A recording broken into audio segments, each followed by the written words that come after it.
Bonjour mes chers, je m'appelle Élodie Martin, j'ai 72 ans et aujourd'hui je vais partager avec vous une histoire que j'ai gardée dans mon cœur pendant de nombreuses années.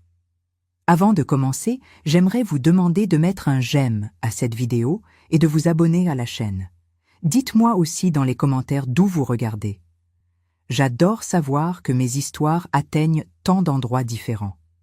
C'était en 1961. J'avais 30 ans et j'étais une jeune femme pleine de rêves. Mon mari, Théodore, et moi étions mariés depuis 12 ans et nous avions un magnifique fils, Lucas, qui avait 6 ans à l'époque. Ah, mon Lucas était un enfant si spécial, si bavard. Les gens s'étonnaient toujours de son vocabulaire, si avancé pour son âge. Il racontait des histoires, posait des questions sur tout. C'était un garçon curieux, intelligent. Ses yeux brillaient quand il apprenait quelque chose de nouveau. À cette époque, je travaillais comme infirmière dans le seul hôpital de la ville. Ce n'était pas facile. Je travaillais de longues heures. Parfois, je quittais la maison avant même le lever du soleil et ne revenais que lorsqu'il faisait déjà nuit. Mais j'aimais mon travail. Prendre soin des autres a toujours été ma vocation. Après des années d'économie méticuleuse, nous avions enfin pu acheter notre petite maison. C'était un rêve devenu réalité. Une maison simple, mais la nôtre. Je me souviens encore de l'odeur de peinture fraîche, des murs blancs que j'avais décorés avec tant d'amour. La chambre de Lucas avait un papier peint avec des petits avions bleus qu'il avait choisis. Comme il était heureux. Nous avions quitté notre location pour nous installer dans un nouveau quartier, dans la partie la plus éloignée de la ville, où les maisons étaient encore en construction. Nous ne connaissions personne dans les environs. Toutes les rues n'étaient même pas encore pavées. Je me souviens que les premiers jours, je restais à la fenêtre à regarder les autres maisons, imaginant qui seraient nos voisins, s'il y aurait des enfants pour que Lucas puisse jouer avec eux. La solitude dans ce nouvel endroit pesait un peu. C'est un dimanche après-midi que nous avons rencontré le couple de la maison d'à côté. Nous étions dans le jardin, Théodore arrangeant les plantes, moi étendant le linge et Lucas jouant avec ses petites voitures. Le couple s'est approché du petit muret qui séparait nos maisons et s'est présenté. Gérard et Charlotte. Ils n'avaient pas d'enfants et étaient mariés depuis 5 ans. Gérard travaillait comme comptable dans une grande entreprise et Charlotte était femme au foyer. Charlotte était une belle femme, de celles qui attirent l'attention quand elles entrent quelque part. Elle avait des cheveux roux, toujours bien coiffés. Elle portait du rouge à lèvres de couleur vive et des vêtements qui mettaient en valeur sa silhouette, complètement différente de moi, qui marchais toujours avec les cheveux attachés, sans maquillage, portant la même robe simple que d'habitude. Gérard était un homme calme, sérieux, il semblait même un peu timide à côté de son épouse si expansive. Ce même dimanche, ils nous ont invités à prendre un café. Je me souviens que Charlotte avait servi un gâteau à l'orange tellement délicieux que je lui avais même demandé la recette. Elle avait été très sympathique. Elle nous avait interrogés sur notre travail, sur Lucas, sur notre adaptation au quartier. Gérard parlait peu, se contentant de sourire et d'acquiescer de la tête. Il me semblait être un couple ordinaire, comme tant d'autres. Les jours suivants, Charlotte a commencé à apparaître chez nous, toujours avec un prétexte. Demander une tasse de sucre, un peu de levure, savoir si j'avais une recette spécifique. Je trouvais cela normal, des voisines qui s'entraident, qui construisent une amitié. Comme je passais tant de temps dehors à travailler, j'étais même heureuse que Théodore et Lucas aient de la compagnie pendant la journée. Mais j'ai vite commencé à remarquer quelque chose d'étrange. C'était toujours pendant mes jours de garde que Charlotte apparaissait, jamais les week-ends quand j'étais à la maison. Quand j'en ai parlé à Théodore, il a haussé les épaules. C'est sûrement une coïncidence, Élodie. Tu cherches toujours des problèmes là où il n'y en a pas. À cette époque, les femmes étaient élevées pour faire aveuglément confiance à leur mari. Les remettre en question était un manque de respect. Alors j'avalais mes doutes, mes insécurités, mais quelque chose me dérangeait quand même. C'était comme un bourdonnement constant au fond de mon esprit que je n'arrivais pas à faire taire. J'ai commencé à remarquer de petits changements chez Théodore. Un parfum différent, des chemises neuves dont je ne me souvenais pas avoir acheté, un plus grand soin apporté à son apparence. Lui qui se plaignait auparavant quand je faisais des gardes de nuit, semblait maintenant m'y encourager. Vas-y, Élodie, ils ont besoin de toi à l'hôpital. Et il y avait quelque chose de plus inquiétant. Mon Lucas, ce garçon si bavard, devenait chaque jour plus silencieux. Au début, j'ai pensé que c'était juste de la fatigue due à l'école. Ensuite, j'ai supposé qu'il pourrait y avoir un problème avec ses camarades. Mais quand j'essayais de lui parler, Lucas détournait le regard, bégayait, changeait de sujet. En tant que mère, je sentais que quelque chose n'allait pas, mais je n'arrivais pas à identifier quoi. Un soir, en rentrant de l'hôpital, j'ai trouvé Lucas assis sur les marches de l'entrée, seul dans l'obscurité. Il était presque 22 heures. J'étais effrayée. « Lucas, que fais-tu ici dehors tout seul à cette heure-ci » Il m'a regardé avec ses grands yeux, maintenant remplis d'une tristesse qu'un garçon de 6 ans ne devrait pas connaître, et a dit « Papa m'a dit que je ne pouvais pas entrer avant qu'il m'appelle. » J'ai senti un frisson dans le ventre. « Et où est ton père ?»« Là-dedans, avec tante Charlotte ?» À ce moment-là, j'aurais dû entrer, les confronter tous les deux, mais la peur m'a paralysée. La peur de confirmer ce que je soupçonnais déjà, la peur de détruire notre famille, la peur de ce qu'il adviendrait de moi et de mon fils si mon mariage s'effondrait. Alors, j'ai simplement fait entrer Lucas. J'ai faim de ne pas sentir son parfum à elle dans le salon, de ne pas voir les verres de vin sur la table de la cuisine. J'ai mis mon fils au lit et j'ai attendu que Théodore invente une excuse. Charlotte est venue apporter une tarte qu'elle a faite pour nous. Nous avons fini par discuter des rénovations qu'ils vont faire chez eux. Je me suis contentée d'acquiescer. Je n'avais pas l'énergie pour me disputer, pour poser des questions. Dans ma tête, je me répétais « C'est peut-être juste mon imagination. Ce n'est peut-être pas ce que je pense. » Mais au fond, je savais. Et ce doute me rongeait de l'intérieur comme un acide lent et implacable. Les jours ont passé et j'ai commencé à remarquer un schéma. Chaque fois que j'avais une garde, Charlotte apparaissait chez nous, toujours pour emprunter quelque chose, toujours avec un sourire sur ses lèvres rouges. « Élodie, auriez-vous un peu de sucre à me prêter ?»« Élodie, avez-vous une tasse de farine ?»« Élodie, puis-je utiliser votre téléphone ?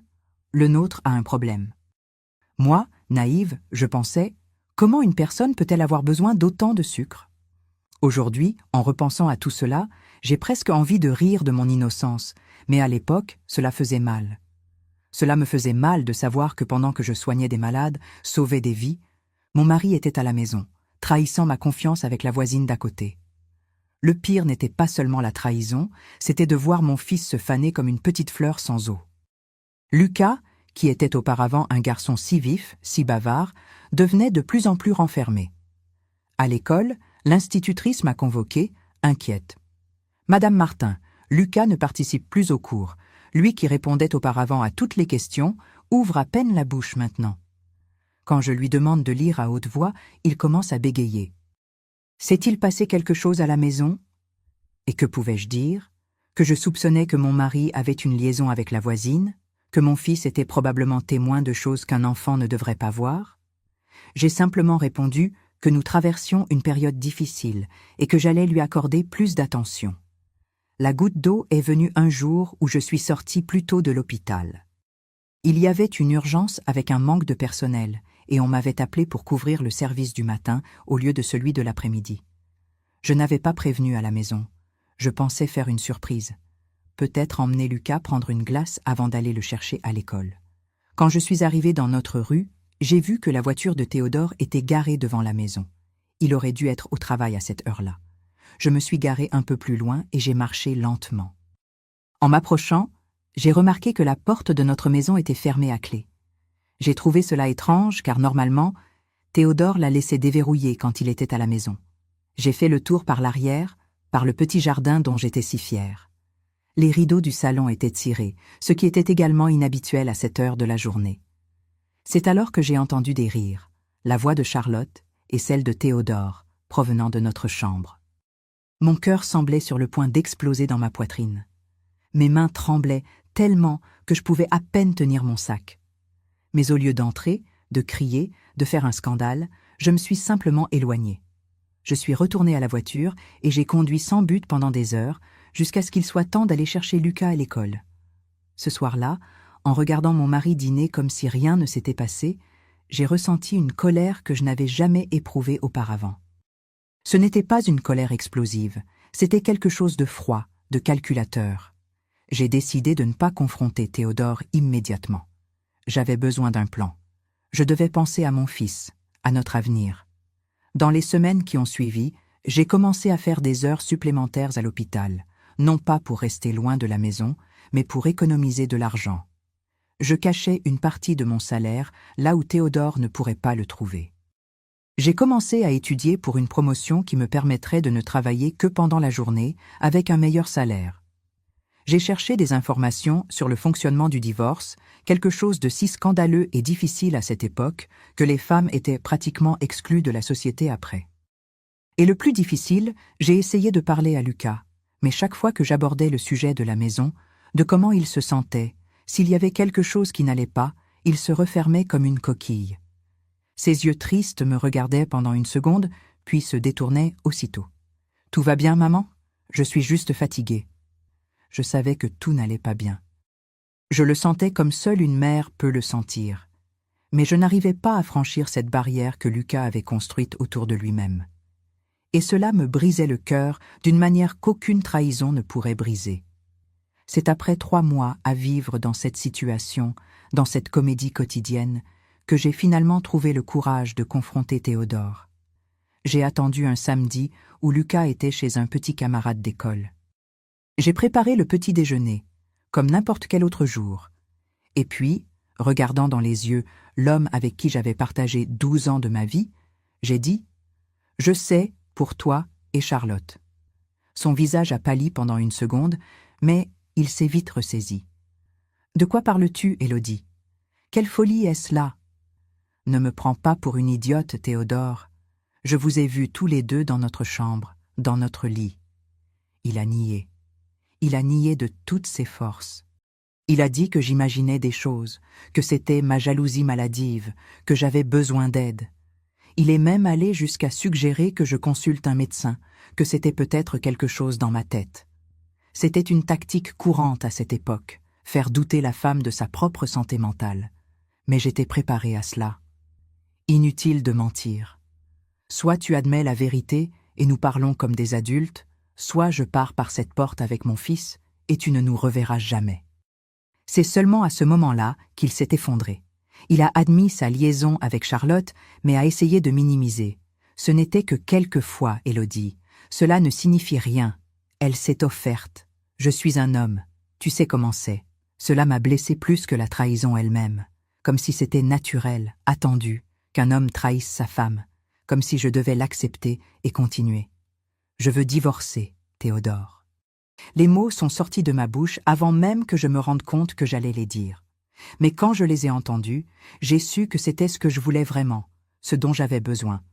Ce qui s'est passé ensuite est une histoire pour notre prochain sujet, mes chers. Car ce qui a suivi a complètement changé le cours de ma vie et de celle de mon fils, et a montré que parfois les blessures les plus profondes sont celles que nous ne pouvons pas voir. Quand j'ai prononcé ces mots, « Je veux divorcer », le visage de Théodore s'est complètement transformé. D'un homme repentant, suppliant, il est devenu un étranger aux traits durs, presque méconnaissable pour moi. « Tu ne prendras pas mon fils », a-t-il dit avec une froideur qui m'a glacé le sang. « Si tu persistes dans cette folie de divorce, je ferai en sorte que tout le monde sache quel genre de mère abandonne son foyer pour travailler, laissant son fils aux soins de son père. » En 1961, comprenez bien, un divorce n'était pas simplement la fin d'un mariage. C'était une tache sur la réputation d'une femme, quelque chose qui la suivrait pour le reste de sa vie comme une ombre. Les femmes divorcées étaient considérées comme des ratées, des inadaptées, voire même de moralité douteuse. Et quand il y avait des enfants, la société était impitoyable. Les lois de cette époque favorisaient les hommes en tout. La garde des enfants restait presque toujours au père, surtout s'il réussissait à prouver que la mère était négligente d'une manière ou d'une autre. Et dans mon cas, le simple fait que je travaille à l'extérieur, que je fasse des gardes de nuit, pouvait déjà être utilisé contre moi. Pourtant, je n'ai pas reculé. Quelque chose en moi s'était brisé de manière irréparable et je savais que je ne pourrais plus continuer à vivre dans ce mensonge. Dans les semaines qui ont suivi, notre maison est devenue un champ de bataille silencieux. Théodore continuait à dormir dans notre chambre. Je m'étais installée sur le canapé du salon.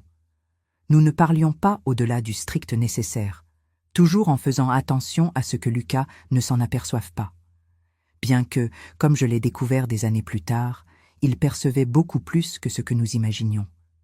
J'ai demandé l'aide d'une cousine éloignée qui vivait dans la capitale. Elle connaissait un avocat qui a accepté de me conseiller, même en sachant que j'avais peu de ressources. C'est lui qui m'a expliqué la dure réalité. Les chances que je garde la garde de Lucas étaient minimes. Le tribunal vous regardera et verra une infirmière qui fait des gardes de nuit, qui n'est pas à la maison pour s'occuper de son fils.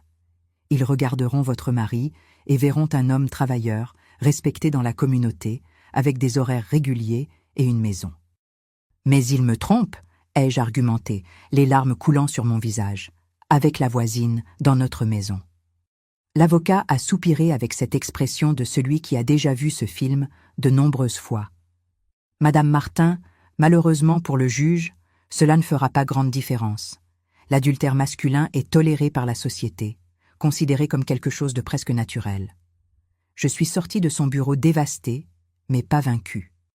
Si je ne pouvais pas avoir la garde de Lucas, j'allais au moins m'assurer que je pourrais lui rendre visite régulièrement, que j'aurais les moyens de lui offrir un avenir meilleur. C'est alors que j'ai pris la décision qui changerait le cours de ma vie. J'ai passé le concours pour devenir infirmière-chef dans un hôpital plus grand dans la ville voisine, à 50 km de distance. Le salaire était presque le double, les horaires plus réguliers. Si je réussissais, j'aurais de meilleures conditions pour lutter pour la garde de mon fils à l'avenir. J'ai étudié comme je n'avais jamais étudié auparavant.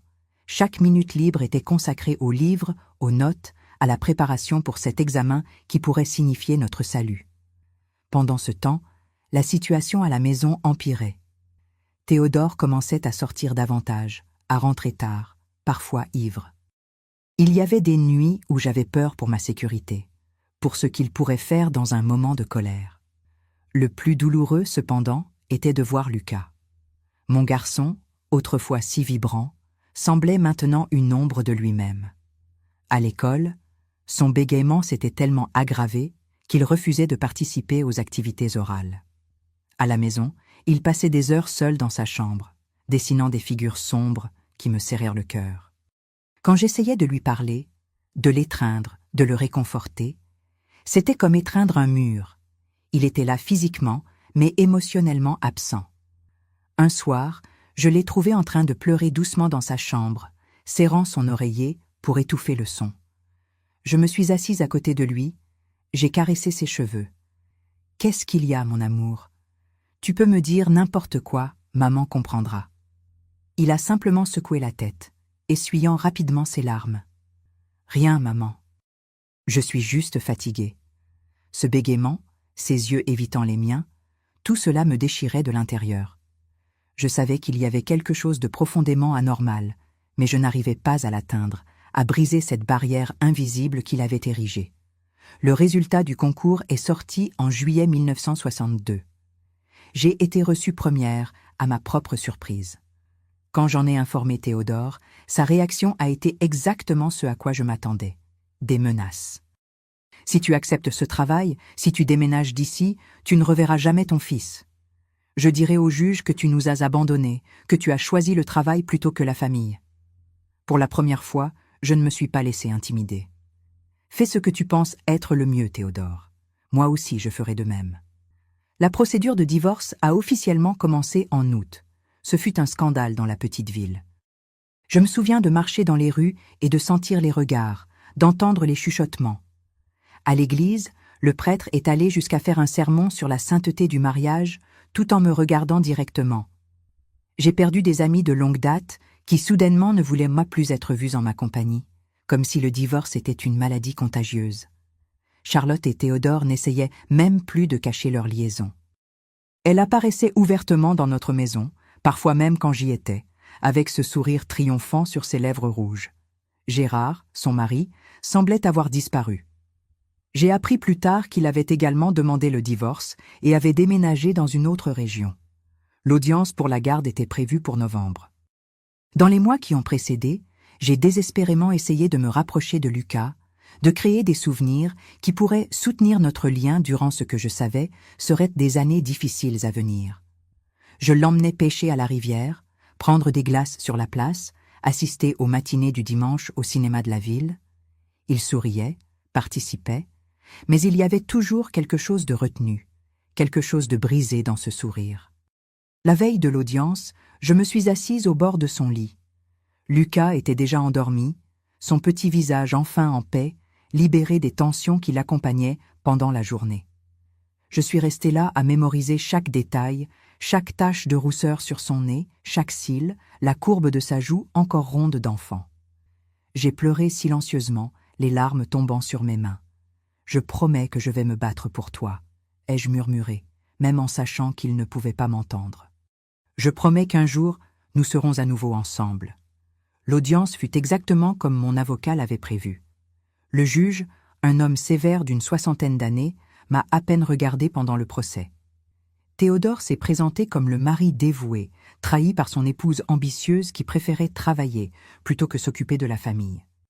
Il a amené des témoins, des voisins, des amis de l'église qui ont corroboré sa version, disant que j'étais absente, que le garçon restait souvent aux soins de son père pendant que j'étais à l'hôpital.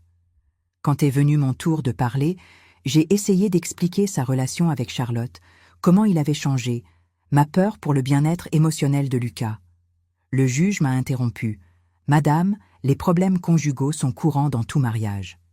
Ce qui m'intéresse ici, c'est le bien-être de l'enfant. » La sentence est tombée comme je m'y attendais. Théodore a obtenu la garde de Lucas. J'aurai droit à des visites bimensuelles, toujours supervisées par un membre de sa famille. De plus, je devrais payer une pension alimentaire, une inversion des rôles traditionnels qui a causé encore plus de rumeurs dans la ville. Je suis sortie du tribunal avec l'impression qu'une partie de moi était morte là-bas. L'avocat a essayé de me consoler, me disant qu'avec le temps, quand je serais établie dans mon nouvel emploi, avec des horaires réguliers, nous pourrions faire une demande de révision de la garde. J'ai eu une semaine pour dire au revoir à Lucas avant de déménager dans la ville voisine où je commencerai mon nouveau travail. Ce furent des jours d'agonie à essayer d'expliquer à un garçon de 7 ans pourquoi sa mère partait, pourquoi il ne pourrait plus la voir tous les jours. Mais je reviendrai te voir, mon amour. 2 fois par mois, nous passerons la journée ensemble. Ce sera notre jour spécial. Lucas n'a pas pleuré, n'a pas protesté, il s'est contenté de hocher la tête avec cette expression résignée qu'aucun enfant ne devrait avoir. Le dernier jour, quand je suis allée le chercher à l'école pour un goûter spécial d'adieu, l'institutrice m'a prise à part. « Madame Martin, je sais que ce n'est pas mon affaire, mais Lucas ne va pas bien. Il a complètement cessé de participer aux cours, refuse de lire à haute voix, pleure dans les toilettes en pensant que personne ne le voit. S'est-il passé quelque chose à la maison, en plus de la séparation ? J'ai senti mon cœur se serrer. Je ne sais pas, madame. Il ne me parle pas. J'ai tout essayé, mais c'est comme s'il y avait un mur entre nous. Elle a serré ma main avec compréhension. Peut-être avec le temps. Les enfants gardent parfois des choses qu'ils ne savent pas comment exprimer. Ils pourraient se sentir coupables du divorce. C'est fréquent à cet âge. J'ai acquiescé, les remercié.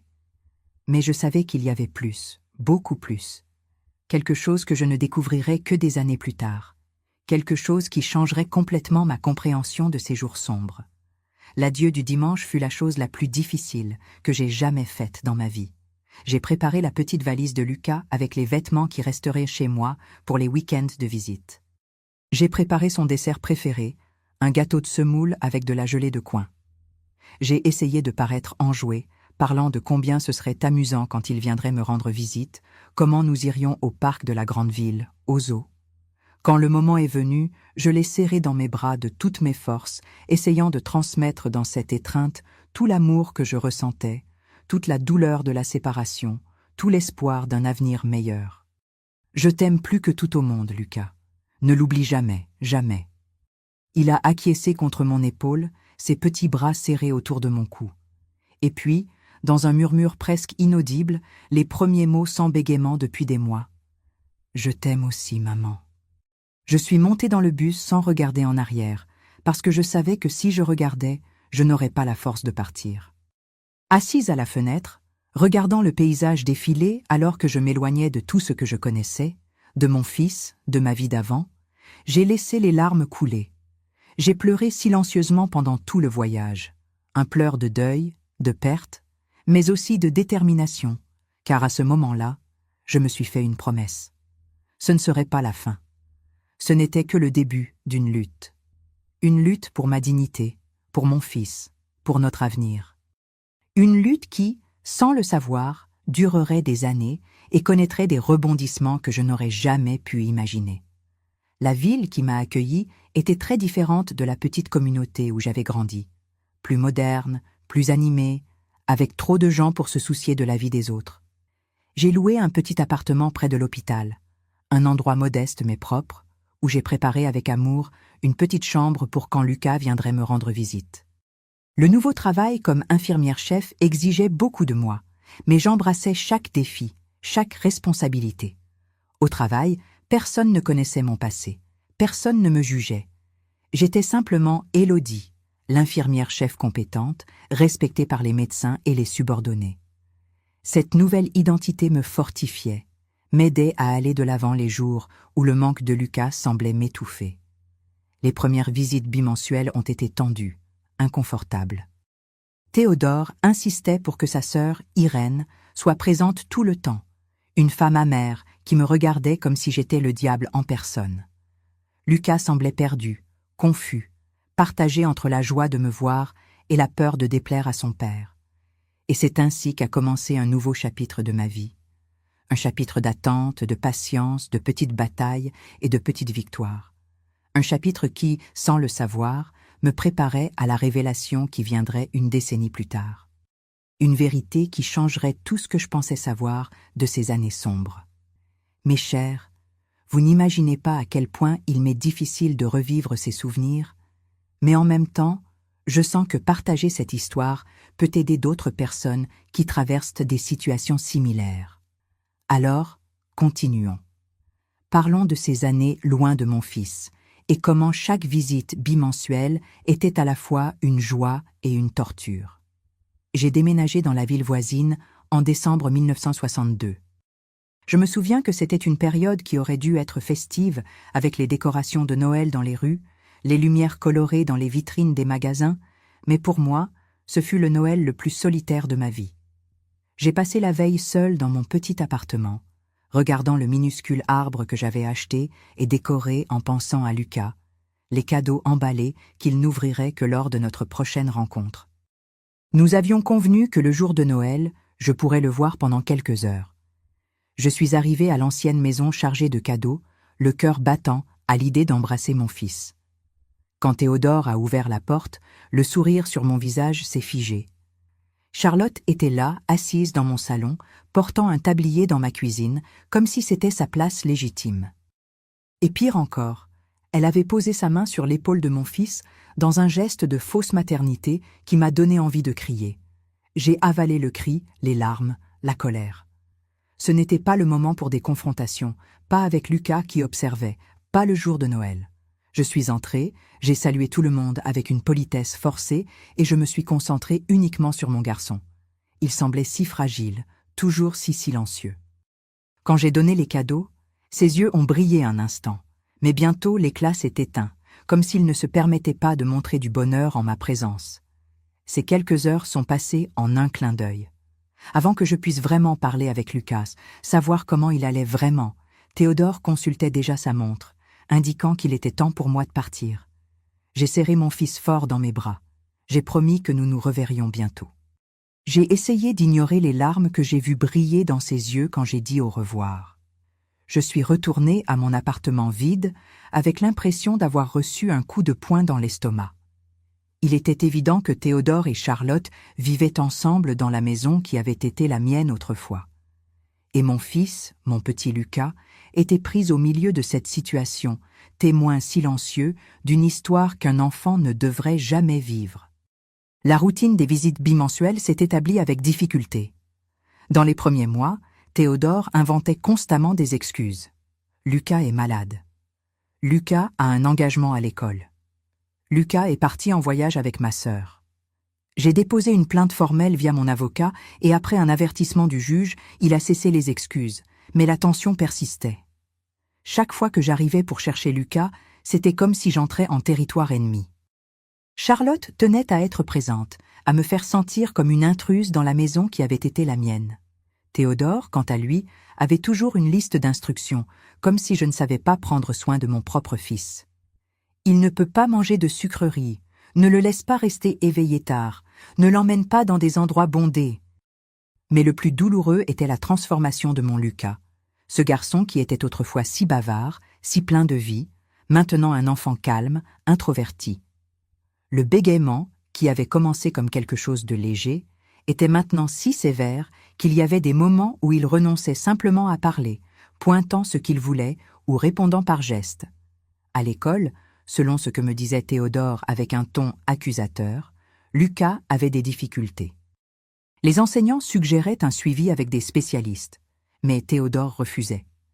Il n'y a rien qui ne va pas avec mon fils. Je savais qu'il y avait quelque chose de profondément anormal, mais je me sentais impuissante. Lors de nos visites, j'essayais de créer un environnement de sécurité, d'affection, où Lucas pourrait s'ouvrir. Je l'emmenais en promenade, dans le parc, prendre des glaces, au cinéma. Je photographiais chaque moment, créant un album qui documentait nos rencontres, un trésor que je garde encore aujourd'hui. Lentement, très lentement, j'ai commencé à remarquer de petits changements.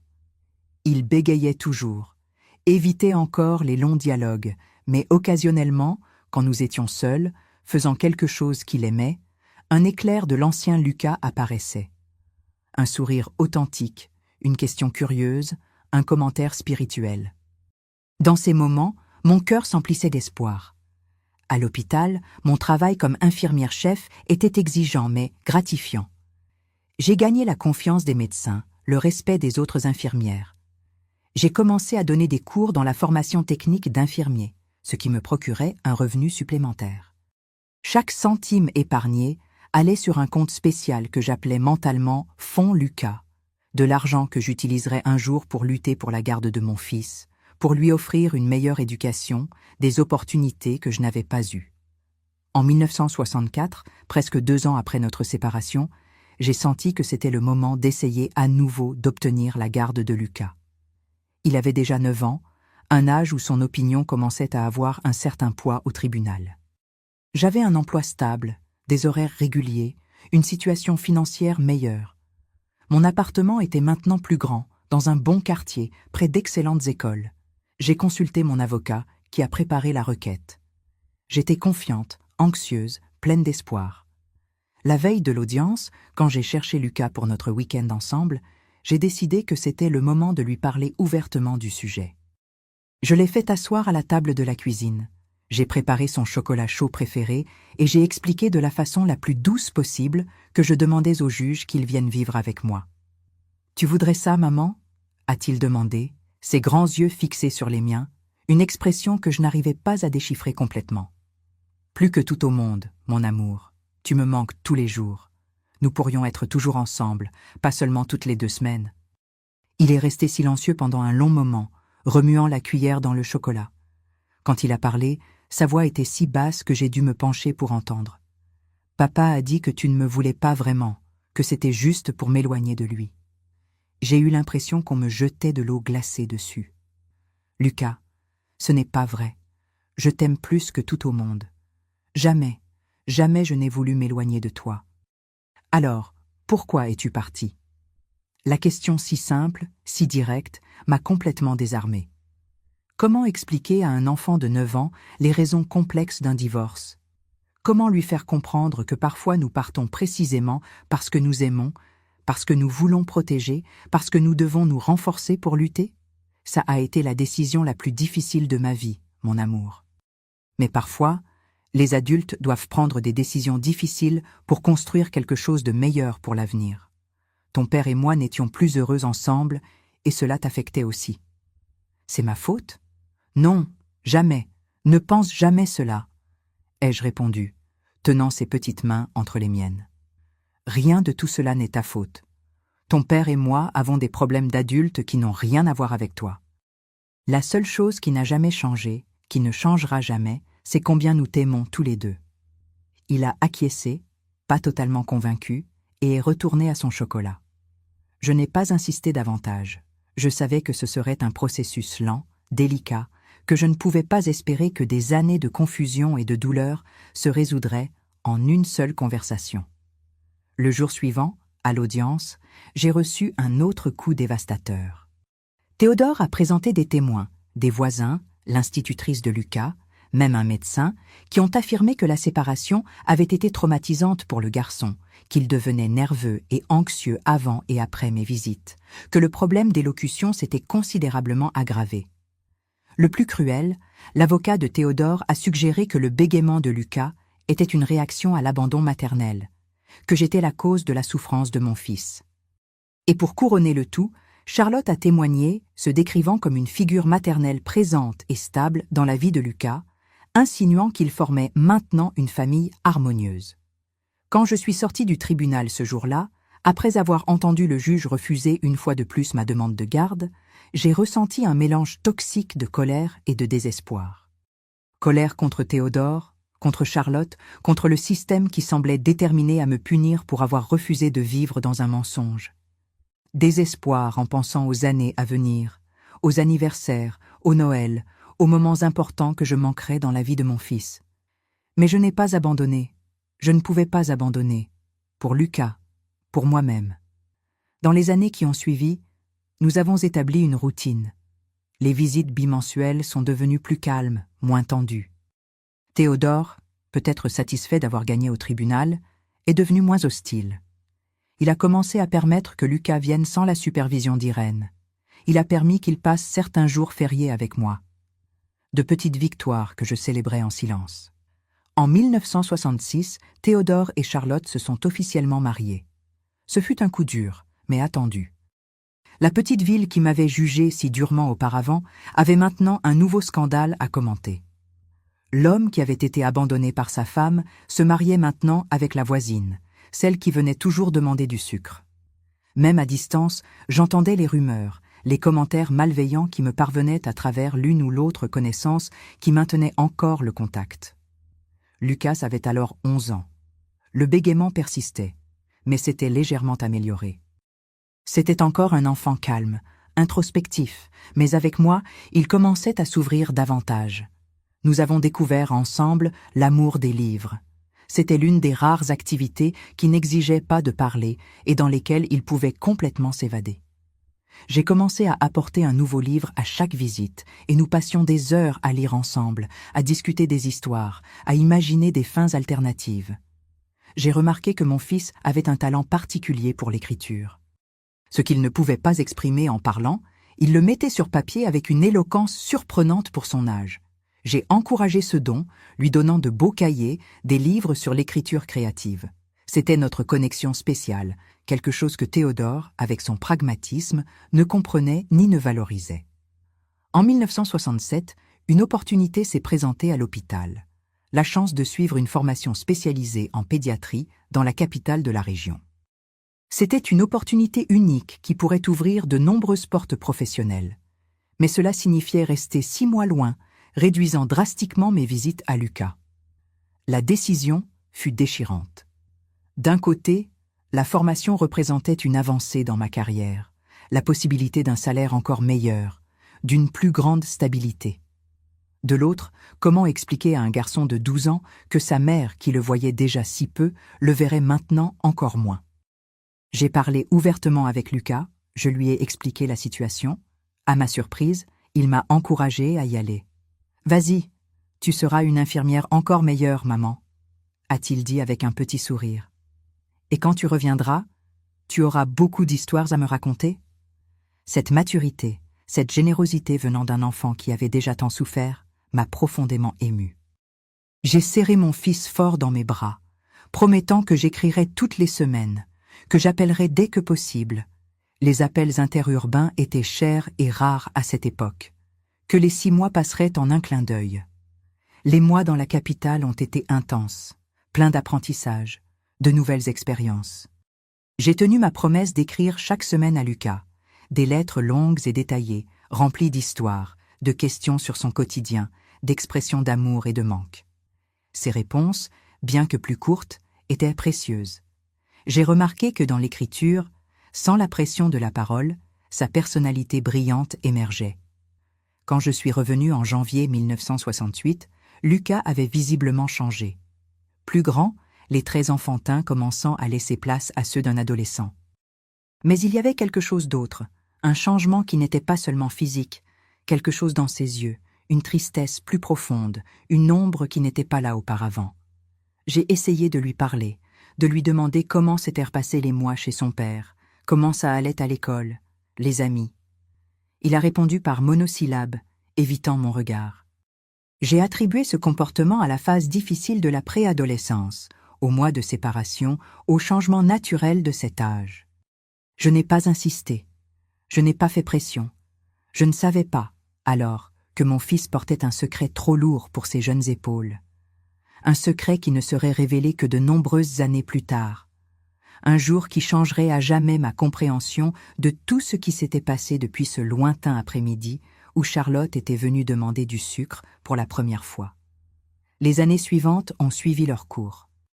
Lucas est entré dans l'adolescence avec toutes les complications de cette phase. La relation avec son père, d'après ce qu'il me racontait entre les lignes, devenait de plus en plus tendue.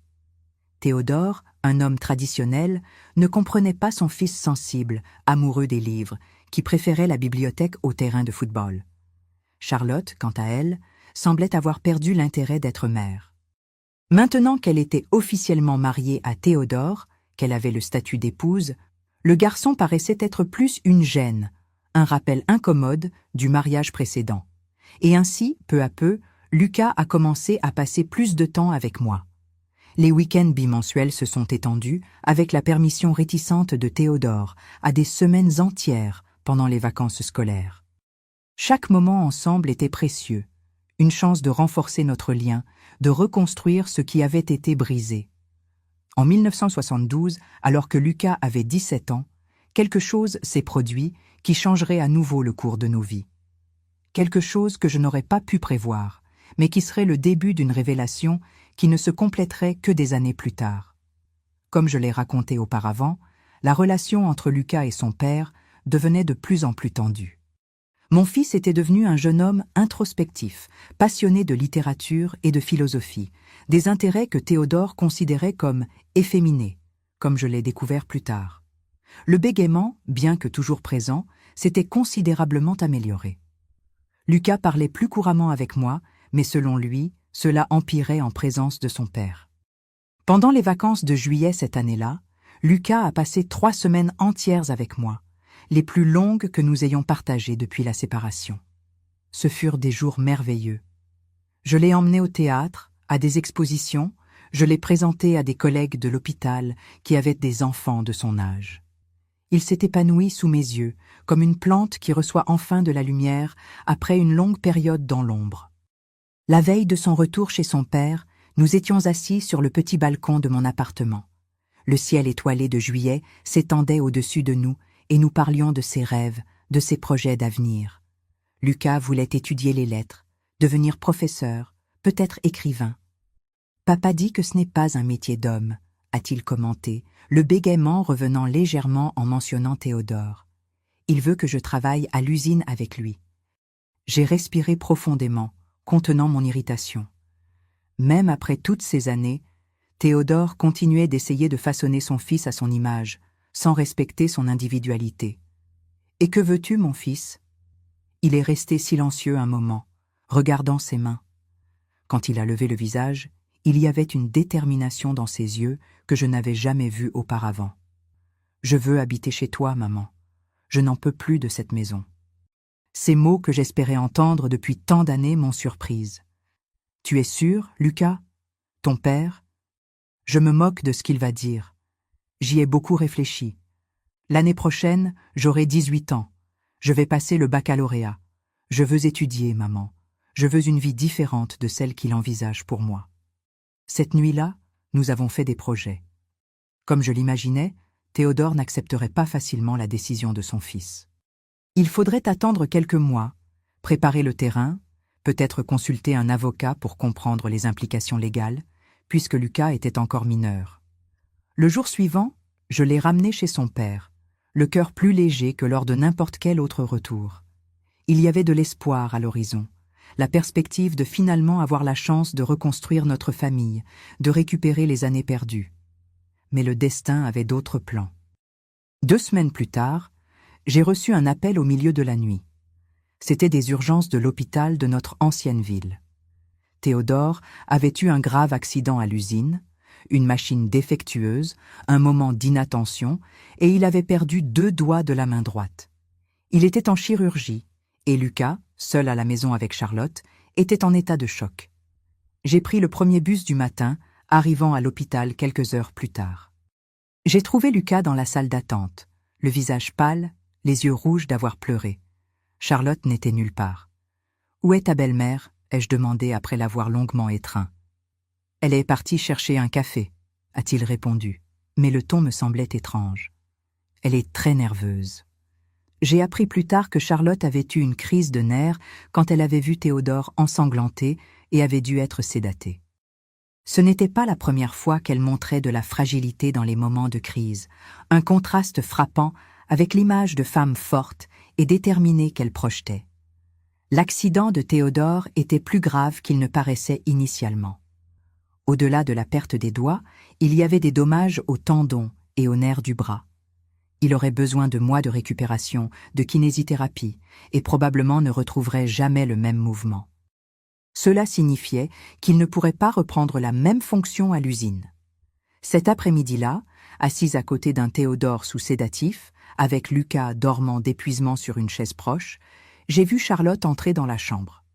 Nos regards se sont croisés et, pour la première fois en toutes ces années, je n'ai pas vu de triomphe ou de mépris dans ses yeux. J'ai vu de la peur. « Il ne pourra pas travailler pendant des mois », a-t-elle dit d'une voix basse. « Comment allons-nous nous entretenir ?» Ce « nous » m'a dérangé. Elle parlait comme si Lucas n'existait pas, comme si ses besoins ne faisaient pas partie de l'équation. Dans les jours qui ont suivi, il est devenu évident que Charlotte n'avait pas la structure émotionnelle pour faire face à la situation. Elle apparaissait à l'hôpital seulement pour de courtes périodes, toujours nerveuse, toujours pressée de partir. La plupart du temps, c'était Lucas qui restait avec son père. Un Lucas silencieux, triste, qui semblait porter le poids du monde sur ses épaules. J'ai décidé de rester en ville quelques jours. J'ai pris congé à l'hôpital où je travaillais, j'ai loué une chambre dans une pension proche et je me relayais avec Lucas pour prendre soin de Théodore. Pas pour lui, qui n'avait jamais montré la moindre compassion pour moi, mais pour mon fils qui, malgré tout, aimait toujours son père. C'est pendant ces jours que Lucas et moi avons eu des conversations plus profondes. En marchant dans les rues de la ville, après les visites à l'hôpital, assis sur les bancs de la place, il a commencé à me raconter davantage sa vie chez son père, comment Charlotte, qui au début avait essayé de se rapprocher, lui adressait à peine la parole maintenant, les discussions fréquentes entre elle et Théodore qui s'étaient intensifiées quand elle n'avait pas réussi à tomber enceinte. « Elle voulait un enfant à elle », m'a dit Lucas. « Elle disait que je ne comptais pas, que j'étais ton fils, pas le sien. » Chaque mot était comme un coup de couteau dans mon cœur.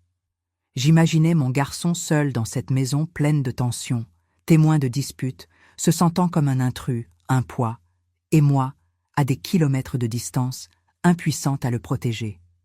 Quand Théodore est sorti de l'hôpital, 1 semaine plus tard, la situation à la maison est devenue insupportable. Avec son mari dans l'incapacité de travailler, ne recevant qu'une allocation maladie insuffisante, Charlotte a commencé à montrer son vrai caractère. Les disputes sont devenues quotidiennes, évoluant parfois en agressions verbales que Lucas était forcé de voir et d'entendre. C'est au cours d'une de ces nuits, quand les voix élevées l'empêchèrent de dormir, que Lucas a pris une décision. Il a préparé une valise avec ses vêtements, ses livres les plus précieux, et a quitté la maison sans être remarqué. Il a marché jusqu'à la gare routière et a acheté un billet pour la ville où je vivais, utilisant l'argent qu'il économisait de petits travaux qu'il faisait. Je me suis réveillé au milieu de la nuit en entendant frapper à la porte de mon appartement. Quand j'ai ouvert, j'ai trouvé mon fils, sa valise usée à ses pieds, le visage déterminé malgré les cernes profondes. « Je ne retourne plus là-bas, maman. Je ne peux plus vivre dans cette maison. » À ce moment-là, je n'ai pas hésité. Même en sachant que je pourrais avoir des problèmes juridiques, que Théodore pourrait m'accuser d'enlèvement pour héberger un mineur sans autorisation, j'ai ouvert mes bras et ma maison à mon fils. Tu es chez toi maintenant, mon amour, et tu n'as plus besoin d'y retourner si tu ne le veux pas. Dans les jours qui ont suivi, j'ai consulté un avocat.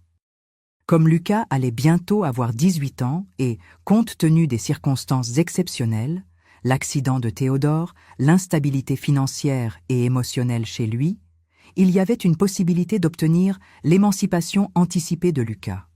Cela lui permettrait de prendre ses propres décisions légales, y compris où habiter. À notre surprise, Théodore ne s'y est pas opposé. Peut-être par orgueil blessé, peut-être parce qu'il était submergé par ses propres problèmes, ou peut-être, je veux le croire, parce qu'il a finalement reconnu que le meilleur endroit pour son fils était auprès de sa mère.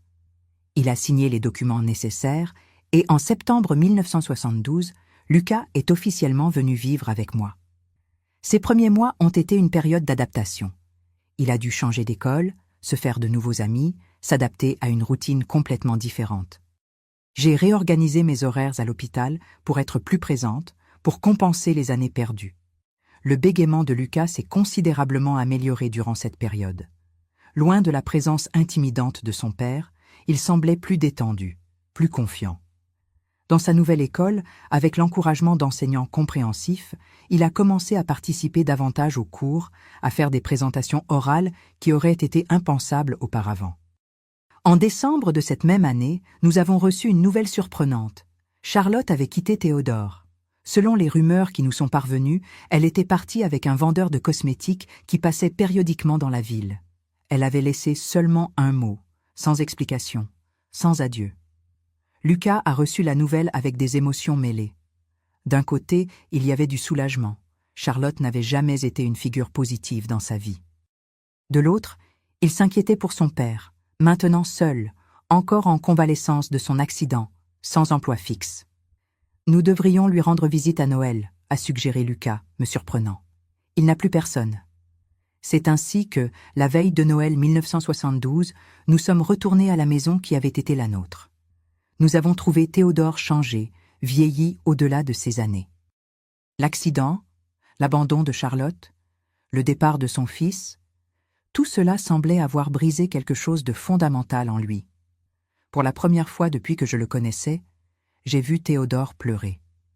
Pas des larmes de colère ou de manipulation, mais celles d'un homme véritablement vaincu par la vie. Il a embrassé son fils maladroitement avec son bras valide et m'a même adressé un regard dépourvu de l'hostilité habituelle. Cette visite a été le début d'une relation différente entre nous trois. Nous n'étions plus une famille, nous ne le serions jamais. Mais il y avait une sorte de trêve, une reconnaissance tacite des erreurs du passé, une tentative de construire quelque chose de nouveau à partir des ruines de ce qui avait été détruit. L'année suivante, en 1973, Lucas a eu 18 ans et a passé le baccalauréat, étant admis avec distinction en lettres. Son rêve de devenir professeur, de travailler avec l'écrit, cette même parole qui était restée si longtemps bloquée dans sa gorge, commençait à se réaliser. C'est aussi en 1973 que j'ai rencontré Auguste, un médecin veuf qui travaillait dans le même hôpital que moi. Après des années consacrées exclusivement au travail et à Lucas, je me suis permis à 42 ans la possibilité d'un nouvel amour. Auguste était gentil, patient, respectueux, l'opposé de Théodore à tous égards, et, le plus important, il traitait Lucas avec la même gentillesse et le même respect qu'il me témoignait. La vie, qui pendant tant d'années avait semblé être une lutte constante contre le courant, coulait enfin en notre faveur. Lucas était à l'université. J'avais un travail que j'aimais, une nouvelle relation qui me rendait heureuse. Même Théodore semblait trouver une certaine paix. Avec l'indemnité de l'usine, il avait ouvert un petit bar qui lui permettait de travailler malgré son handicap à la main. Mais il y avait encore un fantôme du passé qui nous hantait. Quelque chose que Lucas portait en lui, un secret qui pesait dans ses yeux quand il pensait que je ne le regardais pas. Quelque chose qui ne viendrait à la lumière que quelques années plus tard, par une chaude nuit d'été, qui changerait à jamais ma compréhension de tout ce que nous avions vécu. La vérité était en chemin, bien que je ne le sache pas encore. La vérité sur ces jours lointains, sur les rencontres entre Charlotte et Théodore, sur ce que mon fils avait réellement vu pendant que je travaillais à l'hôpital, sauvant des vies, sans savoir que la vie de mon propre fils était irrémédiablement marquée par des traumatismes qu'aucun enfant ne devrait supporter. C'était en janvier 1976. Lucas avait 21 ans et suivait sa 3e année de lettres à l'université. Je m'étais mariée avec Auguste l'année précédente lors d'une cérémonie simple avec Lucas comme témoin. La vie avait trouvé un nouveau rythme, une nouvelle harmonie qui semblait presque un miracle après tant d'années de lutte et de souffrance. Cet été particulièrement chaud, nous avions décidé de passer une semaine à la mer, tous les 3. Auguste avait loué une petite maison à quelques mètres de la plage, un luxe que nous n'aurions jamais pu imaginer dans les temps difficiles. Les matinées étaient consacrées aux promenades sur le sable, aux baignades, aux lectures sous le parasol, les soirées aux conversations sur la terrasse en contemplant les étoiles, en écoutant le bruit des vagues. C'est lors d'une de ces soirées, après qu'Auguste se soit retiré plus tôt, me laissant seul avec mon fils, que le passé est revenu comme une vague inattendue, lavant les sables du temps pour révéler ce qui avait été enfoui depuis tant d'années. Nous étions assis côte à côte dans les chaises en osier de la terrasse, observant la pleine lune reflétée dans la mer. Lucas était plus silencieux que d'habitude, semblant perdu dans des pensées lointaines. Quand j'ai demandé si tout allait bien, il a simplement acquiescé, mais a gardé ce regard distant que je connaissais si bien. Ce regard qui indiquait que quelque chose le perturbait profondément. « Tu es sûr, mon fils ? On dirait que quelque chose te dérange. » Il a respiré profondément, ses doigts tambourinant nerveusement sur l'accoudoir de la chaise. Le bégaiement, qui avait presque disparu depuis des années, est revenu légèrement quand il a finalement parlé. « Maman, j'ai quelque chose que je dois te dire. Quelque chose que j'aurais dû te dire il y a longtemps. » J'ai senti un frisson dans l'échine, un pressentiment que ce qui allait suivre changerait tout. « Tu peux me dire n'importe quoi, mon amour. N'importe quoi. » Il a regardé l'horizon, comme s'il cherchait des forces dans l'immensité de l'océan. C'est à propos de papa, de lui et Charlotte, de ce qui se passait quand tu sortais travailler. Mon cœur s'est accéléré. J'avais toujours su qu'il y avait quelque chose de plus, quelque chose que Lucas portait comme un poids invisible, mais rien n'aurait pu me préparer à ce qu'il a révélé cette nuit étoilée. Je savais tout, maman, depuis le début. Je voyais quand elle venait, quand il faisait semblant que c'était juste pour demander du sucre ou n'importe quelle autre excuse. Je voyais ce qu'il faisait quand il pensait que j'étais en train de jouer dans le jardin. Il s'est arrêté un moment, reprenant son souffle, la voix plus ferme quand il a continué. Une fois, j'étais caché dans ma chambre. J'étais rentré plus tôt de chez le voisin où j'étais allé jouer. J'ai entendu des rires dans le salon, et quand j'ai jeté un coup d'œil, je les ai vus tous les deux ensemble sur le canapé. Papa a remarqué ma présence et s'est mis en colère. Il m'a tiré par le bras, m'a emmené dans la chambre et... Ici, sa voix affaiblie. J'ai vu des larmes commencer à couler sur son visage. Plus celui d'un garçon maintenant, mais d'un jeune homme qui portait encore les cicatrices d'une enfance volée. Il m'a fait promettre de ne jamais te le dire. Il a dit que si je le faisais, tu partirais et ne reviendrais jamais, que ce serait ma faute si notre famille était détruite. Il a dit que personne ne me croirait, que je n'étais qu'un petit garçon stupide qui ne savait même pas parler correctement. Chaque mot était comme un coup de couteau dans mon cœur. J'imaginais mon petit Lucas avec seulement 6 ans portant ce terrible secret, cette menace, cette peur constante. C'est pour ça que j'ai commencé à bégayer, maman. La peur de parler, que les mots s'échappent sans le vouloir, que je détruise tout, c'était comme un nœud dans ma gorge qui ne se défaisait jamais. Plus j'essayais de cacher, plus il devenait difficile de parler. À ce moment, tant de pièces du puzzle se sont mises en place.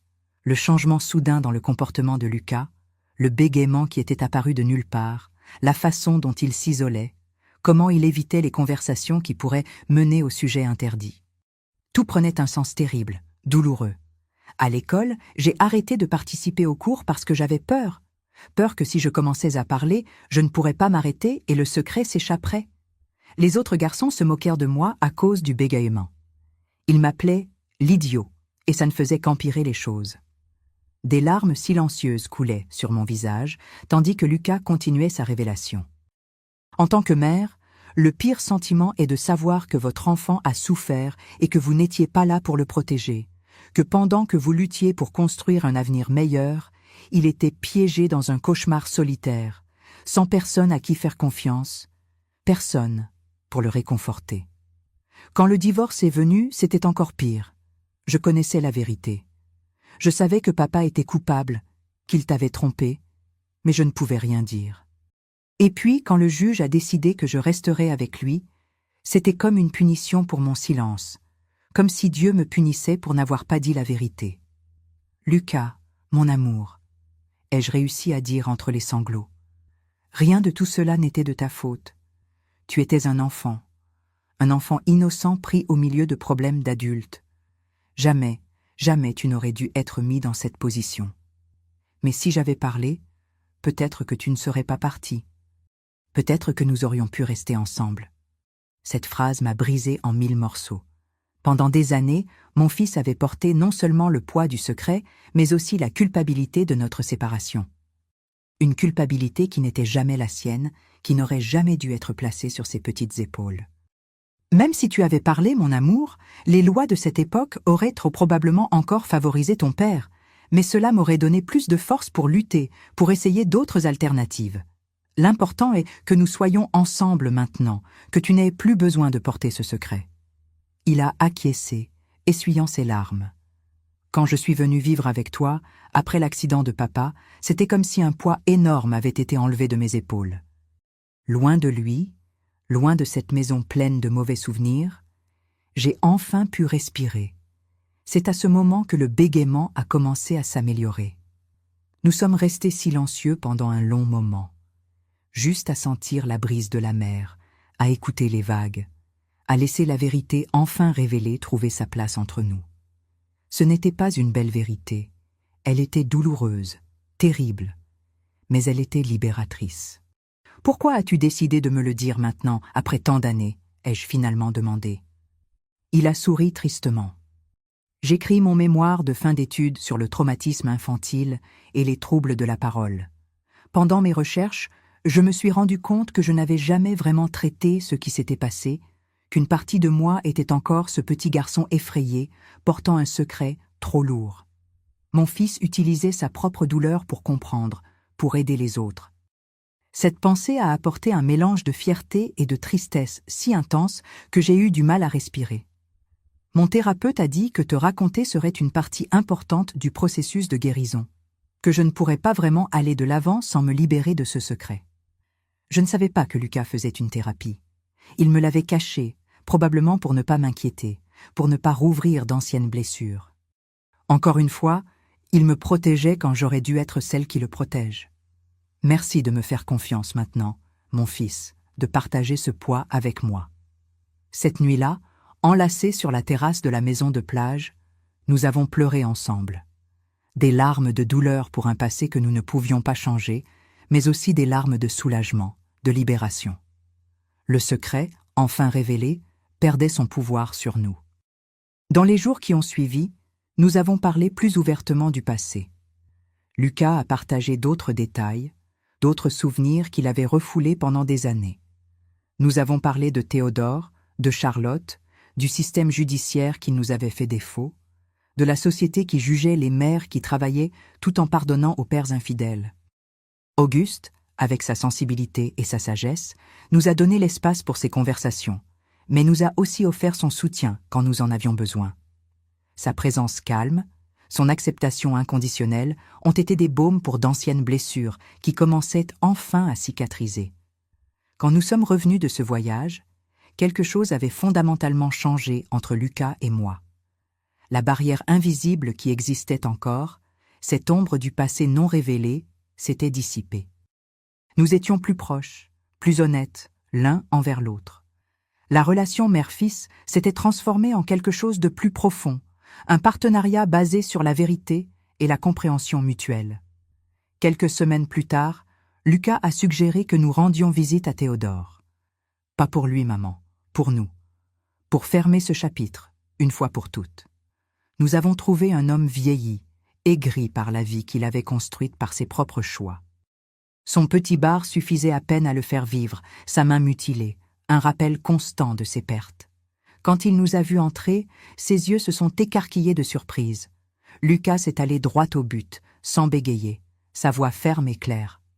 Je suis venu dire que j'ai tout raconté à ma mère sur toi et Charlotte, sur les menaces pour que je me taise, sur comment cela a affecté ma vie.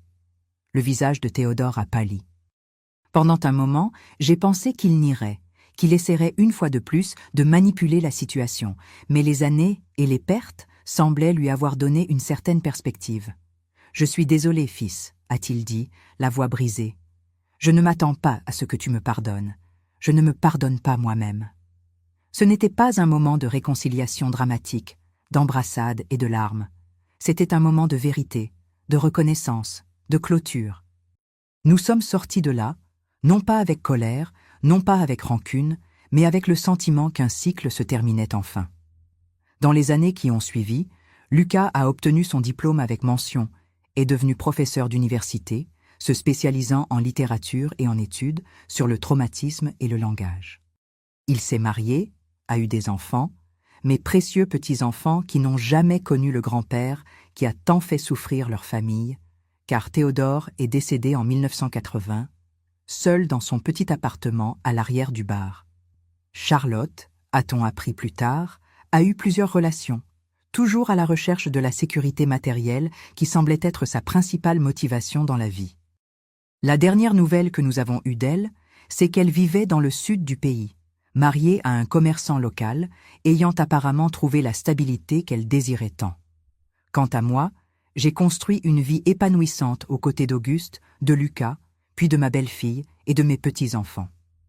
J'ai pris ma retraite en tant que directrice des soins infirmiers de l'hôpital, respectée par mes collègues et mes patients. Une vie très différente de celle que j'aurais pu imaginer cet après-midi lointain où j'ai découvert la trahison de Théodore.